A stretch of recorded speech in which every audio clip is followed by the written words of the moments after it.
ਮਾਨ ਸਾਹਿਬ, ਪੰਜਾਬ ਦੇ ਬਹੁਤ ਸਾਰੇ ਮੁੱਦੇ ਹੈ ਜਿਨ੍ਹਾਂ ਨੂੰ ਲੈ ਕੇ ਅਸੀਂ ਪੰਜਾਬ ਬਾਰੇ ਚਿੰਤਤ ਹਾਂ ਅਤੇ ਤੁਸੀਂ ਉਸ ਦੀ ਰਹਿਨੁਮਾਈ ਕਰਦੇ ਹੋ। ਪਰ ਪ੍ਰਵਾਸ ਕਰ ਚੁੱਕੇ ਪ੍ਰਵਾਸੀ ਪੰਜਾਬੀਆਂ ਦੇ ਜਿਹੜੇ ਮੁੱਦੇ ਨੇ ਉਹ ਬੜੇ ਗੰਭੀਰ ਨੇ ਜੀ। ਤੁਸੀਂ ਜਿਹੜੀ ਪਾਰਟੀ ਜੁਆਇਨ ਕੀਤੀ ਹੈ, ਪੀਪਲਜ਼ ਪਾਰਟੀ ਆਫ ਪੰਜਾਬ, ਕੀ ਉਹ ਪੰਜਾਬ ਦੇ ਹਰ ਵਰਗ ਦੀ ਜਾਂ ਦੇਸ਼ ਜਾਂ ਵਿਦੇਸ਼ਾਂ 'ਚ ਵਸਦੇ ਪੰਜਾਬੀਆਂ ਦੀ ਸਾਰਿਆਂ ਦੀ ਪ੍ਰਤੀਨਿਧਤਾ ਕਰਦੀ ਹੈ, ਜਾਂ ਫਿਰ ਕੁਛ ਇੱਕ ਵਿਸ਼ੇਸ਼ ਸੋਚ ਜਾਂ ਦਾਇਰੇ ਦੇ ਵਿੱਚ ਹੀ ਸੀਮਤ ਹੈ? नहीं जी, देखो इसे सिलसिले च मैं इत्थे आया जी। मैनूं पार्टी वालों भेजा गया कि जो पंजाब दे विच कोई इनकलाब आउणा तो उहदे चों कनेडा च ते अमरीका च वसदे पंजाबां नूं अखों परोखे नहीं कीता जा सकदा। इत्थे दे जिहड़े लोक हो, तुसीं तुहाडे कोले मीडिया आज़ाद बहुत, इत्थे तुसीं हर गल ते टाक शो हुंदे ने, डिस्कशन हुंदे ने, गल्लां निकल के आउंदियां ने। साडे उत्थे मीडिया जिहड़ा ओह सत्ताधारियां द्वारा कब्जा किया हुआ है, सिर्फ उन्होंने तारीफां ही सुनने मिलदियां, सिर्फ अखबार ने जिहड़े थोड़ा सच लिखते हैं, अदरवाइज जिहड़ा प्रिंट इलैक्ट्रॉनिक मीडिया उत्थे तां जे तुसीं किसी होर विरोधी दी खबर आ गई चैनल ब्लैक आउट हो जाण।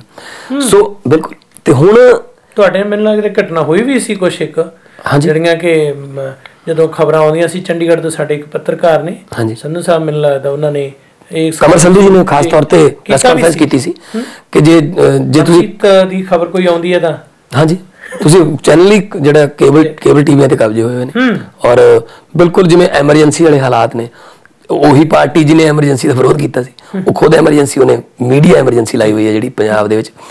ਤੇ ਮੈਂ ਇੱਥੇ ਆ ਕੇ ਉਹਨਾਂ ਚੈਨਲਾਂ ਨੂੰ ਜ਼ਿਆਦਾ ਵਧੀਆ ਦੇਖ ਸਕਦਾ, ਉਹਨਾਂ ਖਬਰਾਂ ਨੂੰ ਜਿਹੜੀਆਂ ਸਾਨੂੰ ਉੱਥੇ ਪਤਾ ਨਹੀਂ ਲੱਗਦਾ। ਤੇ ਜਿੱਥੋਂ ਤੱਕ ਤੁਸੀਂ ਦੱਸਿਆ ਸੀਗਾ ਪ੍ਰਵਾਸੀ ਪੰਜਾਬੀਆਂ ਨੇ ਜਿਹੜੀਆਂ, ਦੇਖੋ ਜੀ ਪਹਿਲੀ ਗੱਲ ਤਾਂ ਇਹ ਕਿ ਜਦੋਂ ਅੱਜ ਅਸੀਂ ਆਪਣੇ ਬੱਚਿਆਂ ਨੂੰ ਇੱਥੇ ਵਸਦੇ ਬੱਚਿਆਂ ਨੂੰ ਕੋਈ ਪ੍ਰਵਾਸੀ ਪੰਜਾਬੀ ਪੰਜਾਬ ਜਾਣ ਬਾਰੇ ਪੁੱਛਦਾ ਜਾਂ ਦੱਸਦਾ ਤਾਂ ਬੱਚੇ ਨੱਕ ਬੁੱਲ ਚਾੜਦੇ ਨੇ, ਕਾਰਨ ਉਹਨਾਂ ਦਾ ਪਿਛਲਾ ਐਕਸਪੀਰੀਅੰਸ।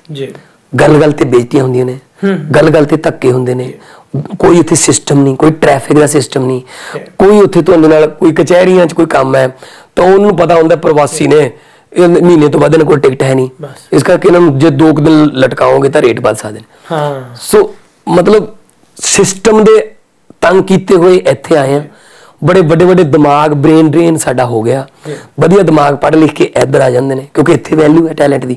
ਜੇ ਉਸੇ ਟੈਲੈਂਟ ਦੀ ਉੱਥੇ ਵੈਲਿਊ ਹੋਵੇ ਤਾਂ ਸ਼ਾਇਦ ਸਾਨੂੰ ਜਿਹੜਾ ਬਿਲ ਗੇਟਸ ਹੈ ਉਹ ਹੈਦਰਾਬਾਦ ਆਉਂਦਾ, ਬੰਗਲੌਰ ਆਉਂਦਾ, ਆ ਕੇ ਵਾਪਸ ਚਲੇ ਜਾਂਦਾ 10 ਦਿਨਾਂ 'ਚ।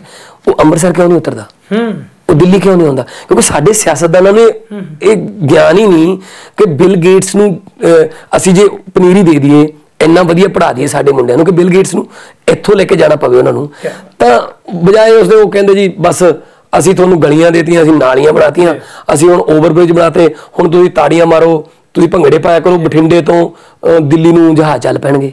0.01% ਵੀ ਬਠਿੰਡੇ ਦੇ ਇਲਾਕੇ ਦੇ ਐਸੇ ਬੰਦੇ ਨਹੀਂ ਹੈਗੇ ਜਿਨ੍ਹਾਂ ਕੋਲੇ ਬਠਿੰਡੇ ਤੋਂ ਦਿੱਲੀ ਨੂੰ ਜਹਾਜ਼ ਜਾਣ ਦਾ ਕਿਰਾਇਆ ਹੋਵੇ। ਸਾਨੂੰ ਰੋਟੀ ਚਾਹੀਦੀ ਹੈ, ਸਾਨੂੰ ਹਸਪਤਾਲ ਚਾਹੀਦੇ ਨੇ, ਸਾਨੂੰ ਸਕੂਲ ਚਾਹੀਦੇ ਨੇ, ਸਾਨੂੰ ਸ਼ੀਸ਼ਿਆਂ ਵਾਲੇ ਸ਼ਾਪਿੰਗ ਮਾਲ ਨਹੀਂ ਚਾਹੀਦੇ।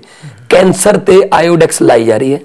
ਇਹ ਜਿਹੜੇ ਜ਼ਖਮ ਨੇ ਨਾ ਉਹ ਜੜ੍ਹਾਂ 'ਚ ਨੇ, ਜੜ੍ਹਾਂ 'ਚ ਕੋਈ ਸਪਰੇਅ ਨਹੀਂ ਕਰਦਾ, ਪੱਤਿਆਂ ਨੂੰ ਸ਼ਿੰਗਾਰੀ ਜਾਂਦੇ ਨੇ, ਪੱਤਿਆਂ ਤੇ ਜਿਹੜੀ ਦਵਾਈ ਲਾਈ ਜਾਂਦੇ ਨੇ। ਹੁਣ ਕਿਹਾ ਜਾਂਦਾ ਕਿ ਕੈਂਸਰ ਬੈਲਟ ਹੋ ਗਈ ਜੀ, ਜਿਹੜੀ ਮਾਲਵਾ ਬੈਲਟ ਹੈ ਨਾ, ਕੈਂਸਰ ਬੈਲਟ। ਹੁਣ ਕਹਿੰਦੇ ਜੀ ਹਸਪੀਟਲ ਬਣਾ ਦਾਂਗੇ, ਪਰ ਕਾਰਨ ਕੀ ਹੈ ਕੈਂਸਰ ਦਾ? ਇਹਦੇ ਬਾਰੇ ਕੋਈ ਗੱਲ ਨਹੀਂ ਕਰਦਾ।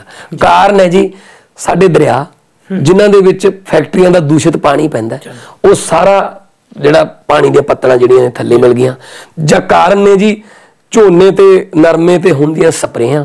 ਕੋਈ ਇੱਕ ਪਾਲਿਸੀ ਨਹੀਂ ਬਣਾਉਂਦੇ ਕਿ ਅਸੀਂ ਕਿਸਾਨਾਂ ਨੂੰ ਕਣਕ ਤੇ ਜੀਰੀ ਦੇ ਚੱਕਰ ਚੋਂ ਕੱਢ ਲਈਏ ਜਾਂ ਪਾਣੀਆਂ ਨੂੰ ਦੂਸ਼ਿਤ ਹੋਣ ਤੋਂ ਬਚਾ ਲਈਏ, ਕਿਉਂਕਿ ਫੈਕਟਰੀ ਵਾਲੇ ਇੰਡਸਟਰੀ ਜਿਹੜੀ ਹੈ ਉਹ ਫੰਡ ਦਿੰਦੀ ਹੈ ਤੇ ਉਹਨਾਂ ਦਾ ਅਨਟ੍ਰੀਟਡ ਪਾਣੀ ਜਿਹੜਾ ਡੰਪਿੰਗ ਜਿਹੜੀ ਸਾਰੀ ਉਹ ਦਰਿਆਵਾਂ 'ਚ ਹੁੰਦੀ ਹੈ। ਨੰਗਲ ਤੱਕ ਸਤਲੁਜ ਨੀਲੇ ਰੰਗ ਦਾ, ਲੁਧਿਆਣਾ ਟੱਪਣ ਤੋਂ ਬਾਅਦ ਕਾਲੇ ਰੰਗ ਦਾ ਹੋ ਜਾਂਦਾ। ਮੈਂ ਪਿੰਡਾਂ 'ਚ ਗਿਆ, ਉਹਨਾਂ 'ਚ ਫਿਰੋਜ਼ਪੁਰ ਦੇ ਨੇੜੇ ਪਿੰਡ ਨੇ, ਫਾਜ਼ਿਲਕਾ ਤਹਿਸੀਲ ਦੇ, ਉਹ ਲੋਕ ਕਹਿੰਦੇ ਵੀ ਕਾਲੇ ਪਾਣੀ ਦੀ ਸਜ਼ਾ ਅੰਗਰੇਜ਼ ਦਿੰਦੇ ਸੀ, ਅੰਡੇਮਾਨ ਨਿਕੋਬਾਰ ਭੇਜਦੇ ਸੀ, ਅੰਗਰੇਜ਼ਾਂ ਨੇ ਰੱਖਿਆ ਸੀ ਸਜ਼ਾ ਦੇਣ ਲਈ। ਉਹ ਕਹਿੰਦੇ ਸਾਡੇ ਆਜ਼ਾਦ ਭਾਰਤ 'ਚ ਸਾਡੀਆਂ ਵੋਟਾਂ ਲੈ ਕੇ ਸਾਡੇ ਸਿਆਸਤਦਾਨ ਸਾਨੂੰ ਬਿਨਾਂ ਕਿਸੇ ਕਸੂਰ ਤੋਂ ਕਾਲੇ ਪਾਣੀ ਦੀ ਸਜ਼ਾ ਦੇ ਰਹੇ, ਔਰ ਤੁਸੀਂ ਨਲਕਾ ਗੇੜੋਗੇ ਸੱਚੀ ਮੁੱਚੀ ਕਾਲਾ ਪਾਣੀ ਆਉਂਦਾ। ਔਰ ਪਾਣੀ ਦੇ ਵਿੱਚ ਇਹ ਇੰਡੀਆ ਗਵਰਨਮੈਂਟ ਨੇ ਮੰਨ ਲਿਆ ਹੁਣ ਪਾਣੀ ਦੇ ਵਿੱਚ ਜਿਪਸਮ, ਲੈਡ, ਮਰਕਰੀ ਔਰ ਸਾਈਨਾਈਡ ਔਰ ਐਡਨੇ ਹੈਵੀ ਟੌਕਸਿਕ ਨੇ।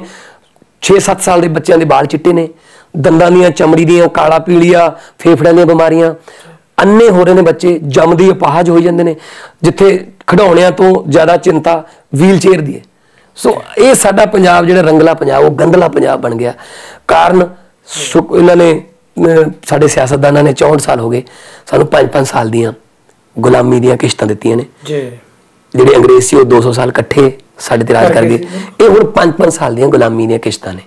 ਸੋ ਅਸੀਂ ਉਹਨਾਂ ਤੋਂ ਨਿਜ਼ਾਤ ਦਿਵਾਉਣਾ ਚਾਹੁੰਦੇ ਹਾਂ, ਕਿਉਂਕਿ ਸਾਡਾ ਫਰਜ਼ ਬਣਦਾ ਕਿ ਜ਼ਿੰਮੇਵਾਰ ਪੰਜਾਬੀ ਹੋਣ ਦੇ ਨਾਤੇ, ਜ਼ਿੰਮੇਵਾਰ ਇੰਡੀਅਨ ਹੋਣ ਦੇ ਨਾਤੇ, ਕਿ ਅਸੀਂ ਸਾਡੇ ਸਿਸਟਮ 'ਚ ਜੇ ਕੋਈ ਸਾਡਾ ਯੋਗਦਾਨ ਹੋ ਸਕਦਾ ਤਾਂ ਅਸੀਂ ਜ਼ਰੂਰ ਕਰੀਏ। ਤੇ ਮੇਰੇ ਵੱਲੋਂ ਪ੍ਰਵਾਸੀ ਪੰਜਾਬੀਆਂ ਦਾ ਜਿੱਥੋਂ ਤੱਕ ਸਵਾਲ ਹੈ, ਅਸੀਂ ਤੁਹਾਨੂੰ ਇੱਥੇ ਲੈਣ ਤੁਹਾਨੂੰ ਆਏ ਹਾਂ, ਅਸੀਂ ਕੋਈ ਡਾਲਰ ਨਹੀਂ ਲੈਣਾ ਹੈ। ਅਸੀਂ ਦੂਜੀਆਂ ਪਾਰਟੀਆਂ ਵਾਂਗੂ ਤੇ ਫੰਡ ਰੇਜ਼ਿੰਗ ਡਿਨਰ ਅਸੀਂ ਨਹੀਂ ਕਰਨੇ। ਸਾਨੂੰ $1 ਮਿਲੀਅਨ ਤੋਂ ਵੀ ਮਹਿੰਗੇ ਤੁਸੀਂ ਆਓ। ਜੇ ਨਹੀਂ ਆ ਸਕਦੇ, ਆਪਣੇ ਉੱਥੇ ਦੋਸਤਾਂ ਮਿੱਤਰਾਂ ਨੂੰ ਕਹੋ ਕਿ ਉਹ ਵੋਟਾਂ 'ਚ ਹਿੱਸਾ ਲੈਣ, ਅੱਛੇ ਪੜ੍ਹੇ ਲਿਖੇ ਤੇ ਅਗਾਂਹ ਵਧੂ ਉਮੀਦਵਾਰਾਂ ਨੂੰ ਵੋਟਾਂ ਪਾਉਣ। ਸਾਡੇ ਲਈ ਇਹ ਸਭ ਤੋਂ ਵੱਡਾ ਫੰਡ ਹੈ ਜੀ।